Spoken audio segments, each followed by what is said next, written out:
Hello students, रूपांतरण के दूसरे चरण को अब हम पढ़ने जा रहे हैं इस वीडियो में।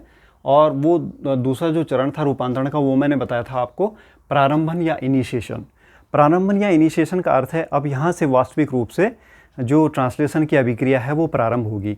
इससे पहले के चरण में मैंने आपको बताया कि किस तरह से टीआरएनए अमीनो एसिड के साथ एक तरह की बॉन्डिंग कर देता है। यहाँ पर हम जो है एक चीज़ और समझना चाहेंगे कि जो टीआरएनए की आकृति है, टीआरएनए का जो स्ट्रक्चर है वो किस तरह का होता है। हालांकि मैंने आपको ये पहले की वीडियो में बताया था, लेकिन अभी उसका संदर्भ यहाँ पर है, इसलिए मैं आपको पुनः यहाँ पर रिमाइंड कर रहा हूँ कि टीआरएनए का किस तरह से स्ट्रक्चर होता है।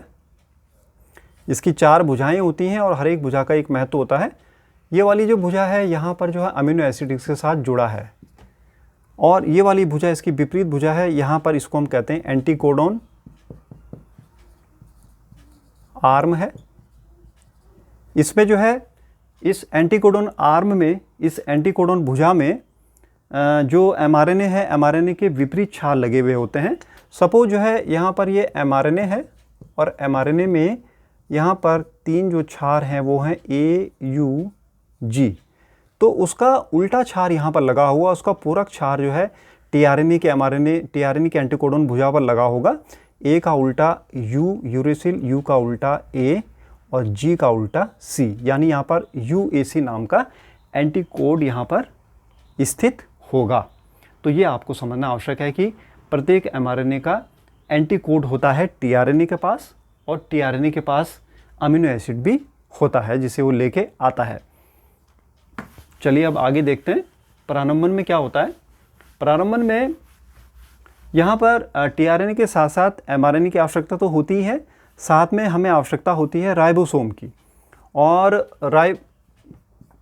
3 जो मशीनरी यहाँ पर हैं प्रोटीन सिंथेसिस की, उनकी आवश्यकता है। एक तो एमआरएनए की आवश्यकता है, दूसरा टीआरएनए की आवश्यकता है, और तीसरा जो है राइबोसोम की आवश्यकता है। एमआरएनए की आवश्यकता इसलिए है क्योंकि जेनेटिक इन्फॉर्मेशन इसी के अंदर छिपी हुई है जिनके द्वारा जो है प्रोटीन का निर्माण होना है। टीआरएनए की आवश्यकता इसलिए है क्योंकि टीआरएनए जो है अमीनो अम्लों को पकड़ कर उठा के ले आएगा और फिर एमआरएनए से उन्हें जोड़ने का काम करेगा। राइबोसोम की आवश्यकता इसलिए है कि राइबोसोम जो है एक तरह की वर्किंग बेंच का कार्य करता है, यानी कार्यात्मक स्थल का जो है निर्माण करता है, जिसके द्वारा जो है प्रोटीन सिंथेसिस संभव हो पाता है। तो इसको हम देखेंगे। इसमें तो जेनेटिक इन्फॉर्मेशन जो है स्थित है एमआरएनए में। टीआरएनए जो है अनुकूलक अणु के रूप में कार्य करता है, या एडाप्टर मॉलिक्यूल के रूप में कार्य करता है। अर्थात एक तरफ से तो वो अमीनो एसिड को लेके आता है, दूसरी तरफ वो जोड़ता है स्वयं को एमआरएनए से। तीसरा जो राइबोसोम जो है वर्किंग बेंच की तरह कार्य करते हैं प्रोटीन सिंथेसिस के लिए, जिस पर कि एमआरएनए बैठता है। जैसे आप एक चेयर में बैठते हैं वैसे जो है एमआरएनए बैठता है राइबोसोम की वर्किंग बेंच पे, और फिर वहाँ पर जो है प्रोटीन संश्लेषण की ये रूपांतरण को अंजाम दिया जाता है। चलिए आगे बढ़ते हैं। ये होता कैसे, इसको चित्रात्मक रूप से मैं यहाँ पर प्रदर्शित करता हूँ ताकि आपको समझने में आसानी हो। ये हमारा एमआरएनए है। एमआरएनए की ध्रुवणता पाई जाती है, ये इसका 5 प्राइम सिरा है और ये इसका 3 प्राइम सिरा है। अब इस पर ये कोड लगे हुए हैं, जेनेटिक कोड जो इसके अंदर है। मैंने आपको जेनेटिक कोड जब पढ़ाया था तो मैंने कहा था कि जेनेटिक कोड की एक विशेषता ये होती है कि इसमें प्रारंभन कूट अलग होते हैं और समापक कूट अलग होते हैं। यानी ट्रांसलेशन को स्टार्ट करने के लिए स्टार्ट कोड होते हैं और ट्रांसलेशन को स्टॉप करने के लिए स्टॉप कोड होते हैं। स्टार्ट कोड मैंने बताए थे आपको, स्टार्ट कोड मैंने आपको बताए थे 2, AUG एंड GUG। हम यहाँ पर जो है AUG को यहाँ पर प्रदर्शित कर रहे हैं स्टार्टिंग में।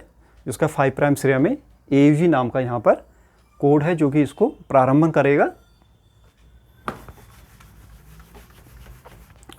इसके प्रारंभन के लिए यहाँ पर राइबोसोम की आवश्यकता होती है। राइबोसोम आप जानते हैं 2 यूनिट में बटे होते हैं। प्रोकैरियोट की अगर हम बात करें तो 2 इनकी इकाइयाँ होती हैं। एक 30S इकाई होती है जो छोटी इकाई होती है, और एक 50S इकाई होती है जो बड़ी इकाई होती है। तो वास्तव में ये दोनों इकाइयाँ फिर आपस में जुड़ के पूरी एक राइबोसोम यूनिट का निर्माण करते हैं। तो यहाँ पर प्रारंभन में सबसे पहले जो छोटी इकाई है वो जो है mRNA से जुड़ती है। तो छोटी इकाई हम यहाँ पर बना देते हैं, ये 30S नाम की छोटी इकाई यहाँ पर जुड़ गई। तो सबसे पहले प्रारंभन में आपने देखा कि mRNA से जो राइबोसोम की छोटी इकाई है 30S वो जुड़ गई है। इसके पश्चात अब tRNA यहाँ पर प्रवेश करेगा। tRNA अपने कॉरेस्पॉन्डिंग अमीनो एसिड को लेके यहाँ पर प्रवेश करेगा और वो tRNA भी स्पेसिफिक होगा जिसमें कि इस प्रारंभन कोड का एंटी कोड होगा। तो ये मैं यहाँ पर tRNA बना रहा हूँ।